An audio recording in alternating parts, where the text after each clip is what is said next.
이강민의 잡지사 4월 호 20번째 페이지, 요즘 어른을 위한 최소한의 전쟁사를 들려주시는 전남대학교 사학과 김봉중 교수님과 오늘도 함께합니다. 교수님 어서 오십시오. 네, 안녕하십니까. 반갑습니다.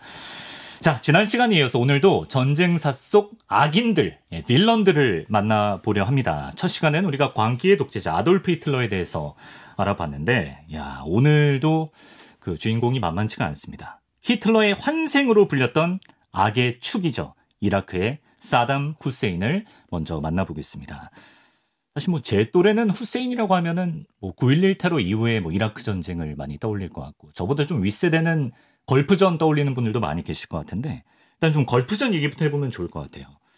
석유를 차지하기 위한 미국과 이라크의 전쟁으로 요약할 수가 있겠는데, 그 중심에도 후세인이 있었군요, 교수님. 예, 그렇습니다. 석유와 중동은 불가분의 관계가 있고, 또 석유 패권과 또 소위 말하는 미국의 패권도 사실 불가분의 관계가 있습니다. 그런데 석유 때문에 전쟁이 발발한다, 그렇게 단언하기는 사실 어렵죠. 그런데 20세기 초에 지금의 중동에 대량으로 석유가 이제 발견이 됩니다. 예. 이게 이제 역사적으로 그 시점이 굉장히 중요한 시점인데, 이제 1차 세계대전 이후에 오스만 제국이 후퇴하잖아요. 네. 그리고 이제 중동 국가의 민족주의가 이제 일어나게 됩니다. 예. 그러면서 이제 강대국들이 석유와 기타 지정학적 이유 때문에 중동에 서로 이제 몰리게 되면서 굉장한 중요한 각축장이 됩니다. 네. 그러다가 결국 2차 세계대전 이후 이게 미국 중심의 그 자본주의, 민주주의 대 공산주의를 주도하는 소련과의 냉전이 발발하면서 이 중동 지역이 석유와 연결되면서 굉장히 중요한 지역이 되게 됐죠. 그래서 1921년에 1차 세계대전이 끝나면서 아까 얘기했던 오스만 제국이 후퇴하면서 이제 중동에 많은 이 지정학적 변화가 생기는데, 그중에 하나가 이라크죠.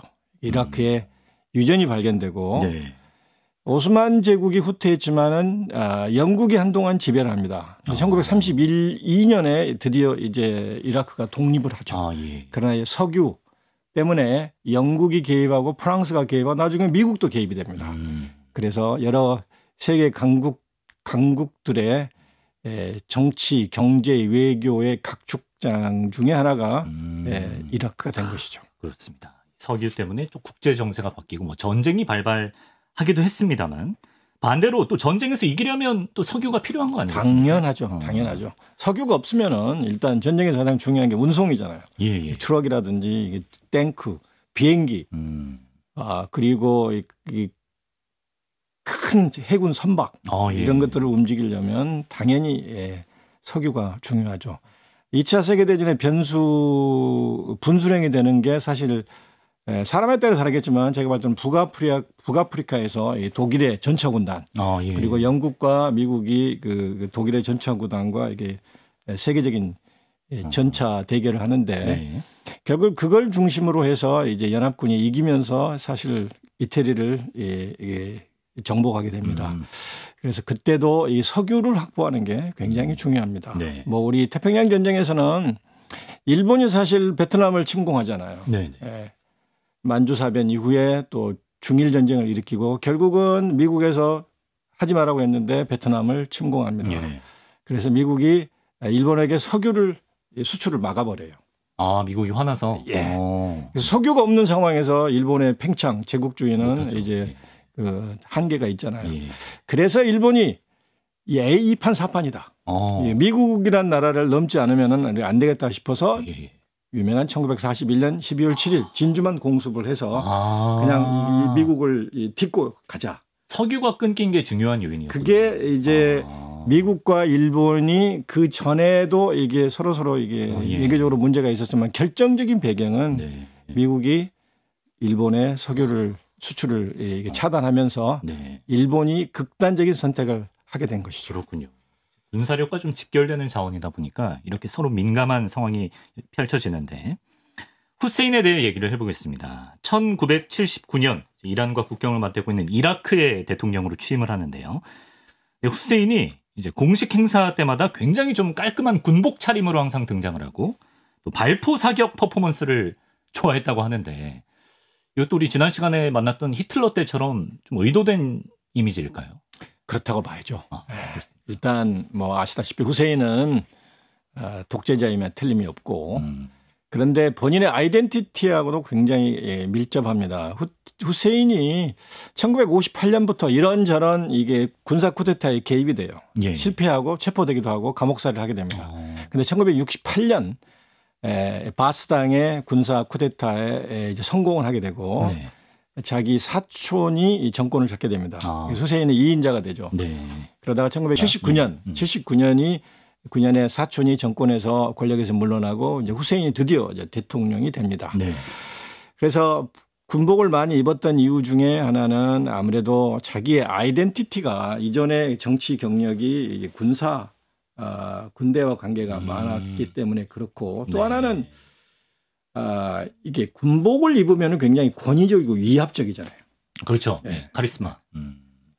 예를 들어서 이강민 씨가 군복을 입고 진행을 저하고 진행하면 제가 이게 답변하기 굉장히 어려울 수 있어요. 교수님 왜 그래요? 그건 아니죠. 그러면 제가 깨갱할 수가 있습니다. 그래서 굉장히 이 군복이라는 게 위압적인 것이 되고 또 하나는 군복이 그렇게 비싼 옷은 아니잖아요. 그래서 이라크 국민들을 이렇게 단합시키고 동질화시키는데 굉장히 큰 역할을 했다고 합니다. 예. 그래서 군복을 자주 입었다. 전에 군복은 아니어도 방탄복 입고 출연한 게스트가 있었거든요. 그렇습니까? 김영준 기자라고. 그때 저도 위압감을 느껴서 진행을 제대로 못했습니다. 네, 그때 기억이 좀 나고. 뿐만 아니라 후세인은 자신을 찬양하는 노래를 200곡 넘게 만들어서 국민들에게 부르라고 시키고요. 또 본인의 동상과 포스터를 이라크 전역에 배포하기도 하고 또 국민을 감시하기 위한 비밀 경찰까지 조직을 했다고 합니다. 반면에 자신의 말에 따르지 않는 반대 세력에게는 아주 무자비한 악행을 저질렀다고 하는데 뭐 어느 정도길래 그렇습니까? 예, 처음에 시작할 때 얘기했지만 후세인은 히틀러의 환생이라고 할 정도로 정말 무자비한 독재자임에도 틀림이 없습니다. 이게 후세인 얘기에 무자비한 그 얘기를 하려면은 예시가 너무너무 많아요. 또 이게 또 어떤 부분은 방송에서 이게 하기도 그로테스크한데 하나 예를 들게요. 79년에 정권을 잡습니다. 그런데 정권 잡은 직후에 바스당 당원들을 큰 이 강당에 특별 소집을 합니다. 이제 후세인은 앉아서 이제 시가를 피우면서 충성도가 낮거나 배반할 소지가 있는 당원들을 한 명씩 하면서 호출을 해요. 끌려갑니다. 예, 현장에서. 회의장 밖으로 이제 끌려가요. 그 수가 무려 66명이에요. 그 많은 수 중에서 내 이름이 호출되면 어떠나 그 긴장감을 생각해 보세요. 오금절이죠. 66명이 호출되고 끌려갑니다. 그중에 22명을 죽여요. 즉시 직결 심판을 합니다. 그게 제일 흥미로운 게 그 모든 과정을 비디오로 찍습니다. 공개를 해요. 그쵸? 국민에게요? 왜 그랬을까요? 공포 정치죠. 공포 정치죠. 두려움을 조장하는 것이죠. 말 안 듣거나 사상에 의심하거나 조그만 반박, 비판의 여지가 있으면은 이들도 까딱하면 그렇죠. 그래서 이게 잘 알려진 예시인데 그것 말고도 아까 말씀드린 것처럼 이게 표현할 수 없을 정도로 그런 잔인한 극악무도한 테러를 저질렀죠. 또 하나 재밌는 게 나중에 이제 이란과 이게 10년간 전쟁을 벌입니다. 1980년, 88년까지 8년 동안 전쟁을 벌이는데 처음에는 이라크가 유리했죠. 그런데 중후반부터 또 이란이 반격을 하면서 이 전쟁의 상황이 자기 마음대로 가지 않는 거예요. 해당 사령관을 부릅니다. 죽여요? 죽입니다. 이 사람 그냥 고민도 안 하는구나. 그렇습니다.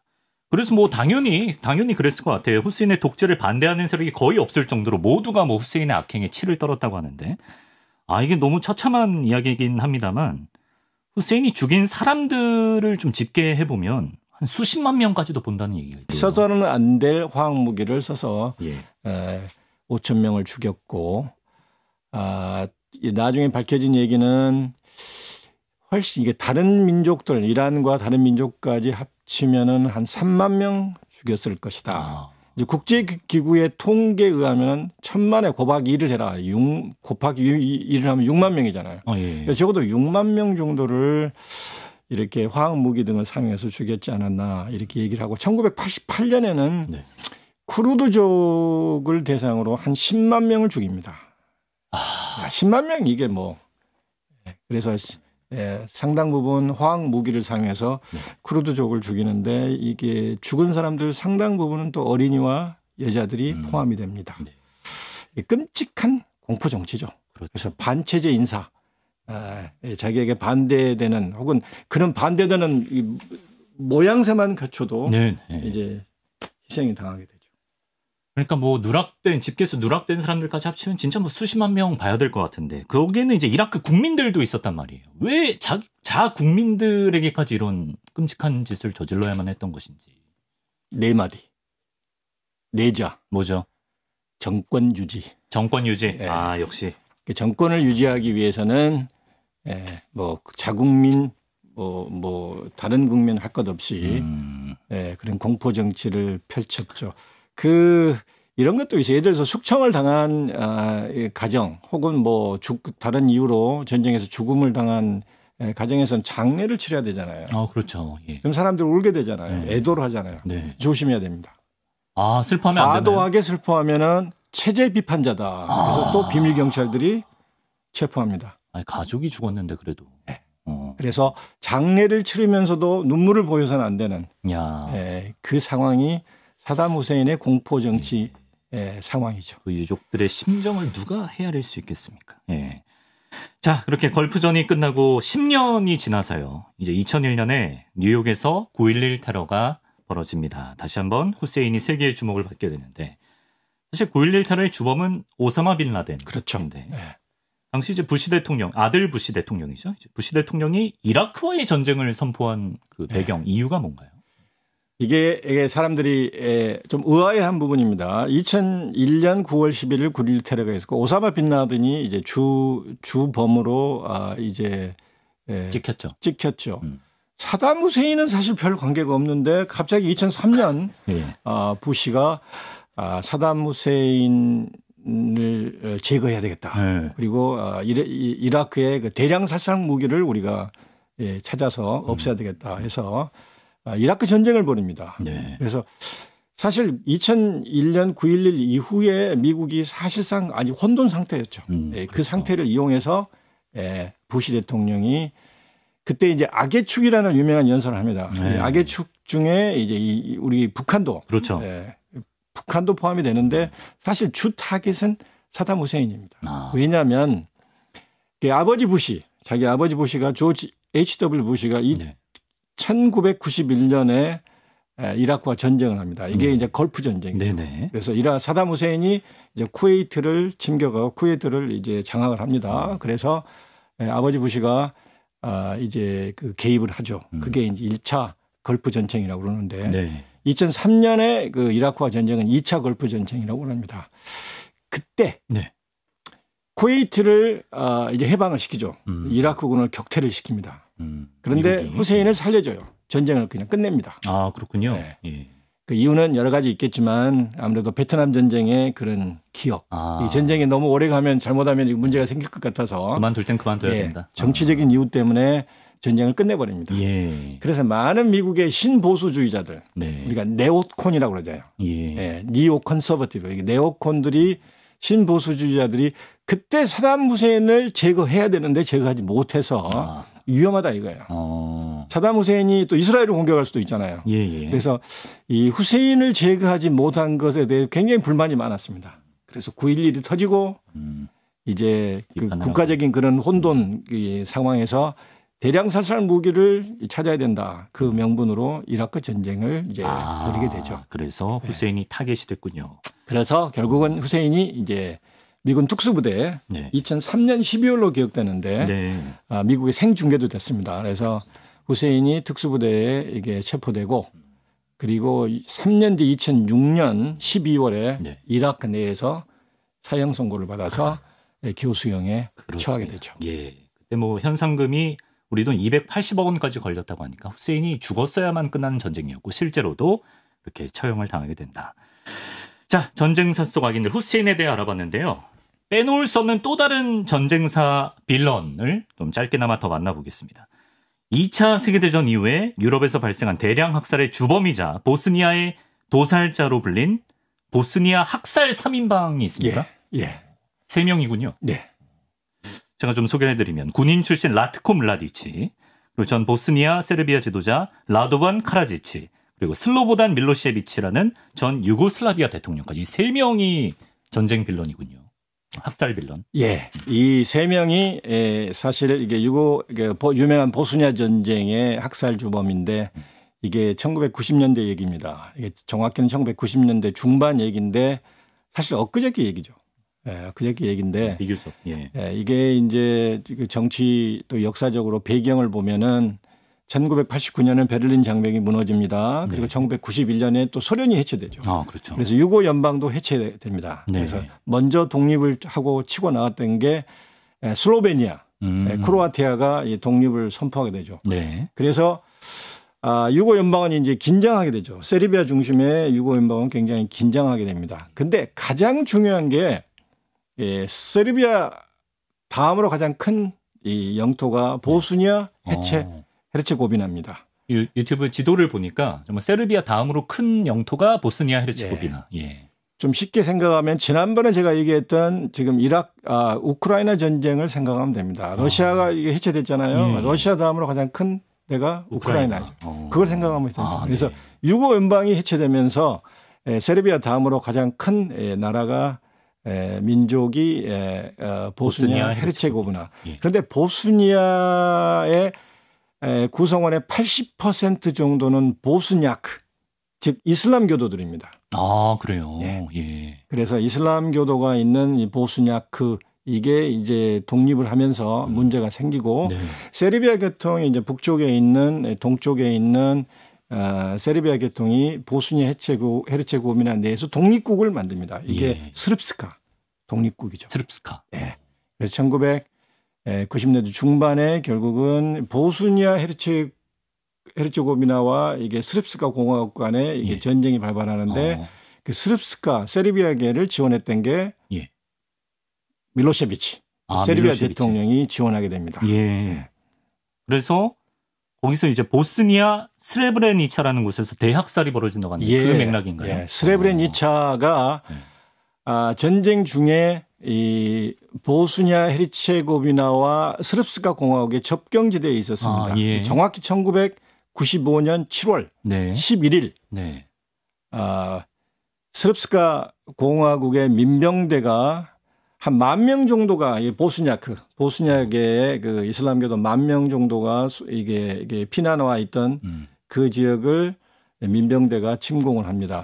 근데 그 지역은 네덜란드 유엔 평화군이 이게 주둔하고 있었는데 예. 쉽게 제압을 합니다. 그리고 그 보스니아 10,000명 정도 되는 보스니아들을 더 좋은 안전한 지역으로 우리가 이게 옮기도록 도와주겠다 해서 트럭과 버스를 동원해 가지고 다 옮겨요. 네. 이주를 시킵니다. 나머지는 남자들만 남았잖아요. 네. 어떻게 했을까요? 몰살시킵니다. 공식적으로 8,372명을 몰살합니다. 그 한순간에요. 한순간에. 이게 유명한 악명 높은 스레브레니차 대학살이죠. 이게 이주한 여성들도 네. 보스니아크의 더러운 피를 정화시킨다는 명목으로 집단적으로 강간을 합니다. 네, 그래서 정말 우리 지금 시대가 어느 시대인데 지금 1990년대 상황이죠. 맞아요. 이거는 진짜 히틀러 때보다도 훨씬 뒤니까. 히틀러 때하고 똑같은 이 용어가 그때 등장합니다. 인종청소. 인종청소. 이게 수준이 낮은 세르비아의 통일과 독립과 이게 단계를 가로막는 보스니아 그들을 우리가 청소해야 된다. 히틀러가 했던 유대인에 대한 인종청소, 그리고 장애인, 성소수자, 슬라브족들, 집시들이 했던 인종청소하고 똑같은 그런 인종청소를 이제 제가 그때 미국에 있었는데 그때 이게 뭐 CNN이나 이런 사람들이 중계하는데 그때 에트닉 클린싱, 인종 청소라는 이게 얘기를 그때 저는 좀 소름이 끼쳤어요. 우리가 역사에서 반세기 전에 히틀러가 했던 것이 그러니까 지난 시간에 교수님이 히틀러 예방주사 강한 거 맞았으면 면역이 생겨야 된다 그랬는데 더 심한 더 심한 물론 이제 그 희생된 사람의 숫자로서는 뭐 유대인들이나 다른 사람들보다는 적지만은 그 근본은 똑같은 것 같아요. 네. 그 인종 청소의 주범 이 물라디치가 당시 범행 증거를 감추기 위해서 수천 구의 시신을 유기했는데요. 그게 한동안 이제 발견되지 않고 있다가 지금까지도 새로 발견되는 지금도 발굴 작업이 계속되고 있습니다. 예. 가장 최근에 제가 언론에서 기억이 나는 게 작년 11월경에 또 이렇게 시체들이 나와서 언론에 나왔던 기억이 있습니다. 예. 근데 이건 뭡니까? 일부 보스니아 내 세르비아인들은 아직도 이 물라디치와 카라지치를 영웅으로 찬양하는 사람들이 있다던데 정말인가요? 제가 단언하기는 어렵습니다. 그러나 왜냐하면 둘이 지금 한 사람은 죽고 둘이는 지금 수감 중이잖아요. 그런 사람들을 공개적으로 찬양할 수는 없겠죠. 그러나 가끔 이 정치인들이나 이게 그 엘리트들 중에 이렇게 얘기하는 사람들 때문에 이제 문제가 됩니다. 예컨대 스레브레니차 이게 대학살이라든지 인종 총소에 관련된 여러 가지 비극은 약간 과장됐다. 그 정도까지 아니었는데 서방 언론이 과장시켰다. 그리고 또 전쟁 중에서는 있을 수도 있는 그런 것들이 이게 너무 이게 세르비아 사람들을 이게 악마로 몰고 가지 않았나 이런 발언 때문에 문제가 됩니다. 예. 그래서 이 보스니아 전쟁이 지금은 소강 상태고 사실 끝난 것 같지만은 그 갖고 있는 증오, 쓴 뿌리, 그다음에 쓴 그루터기는 아직도 저는 남아 있다고 봅니다. 다 꺼지지 않았다. 다 없어지지 않았다. 이런 일이 더 있으면 안 될 것 같은데요. 예, 이렇게 어떤 보스니아의 학살 3인방까지 김봉준 교수님과 기획했던 4번의 전쟁사 시리즈 이제 마칠 시간이 됐는데요. 끝으로 교수님께 드리고 싶은 질문은 지구상에서 전쟁이 끝나지 않는 이유는 뭐라고 보시는지, 그리고 언젠가는 혹시 정말 전쟁 없는 세상이 올 수 있을 거라고 보시는지 궁금하거든요. 그런 세상이 옵니다라고 제가 얘기하면 좋겠는데 이게 잠깐 전쟁사 좋았습니다. 책에서도 얘기를 했지만 우리 인간이 변하지 않는 한 전쟁은 찾아옵니다. 그래서 우리 인간이 사실 변해야 되는데 그러지 않기 때문에 역사는 반복되는 경우가 굉장히 많고, 방금 전에 인종 청소 얘기를 했지만은 우리가 악마 히틀러의 예방 주사를 맞았지만 인간은 쉽게 잊어버립니다. 비슷한 상황이 되면은 똑같은 혹은 더한 그런 만행을 저지를 수가 있겠죠. 네. 그래서 이제 우리는 어떻게 해야 되는가? 어떻게 해야 됩니까? 우리가 최소한의 노력은 해야 되죠.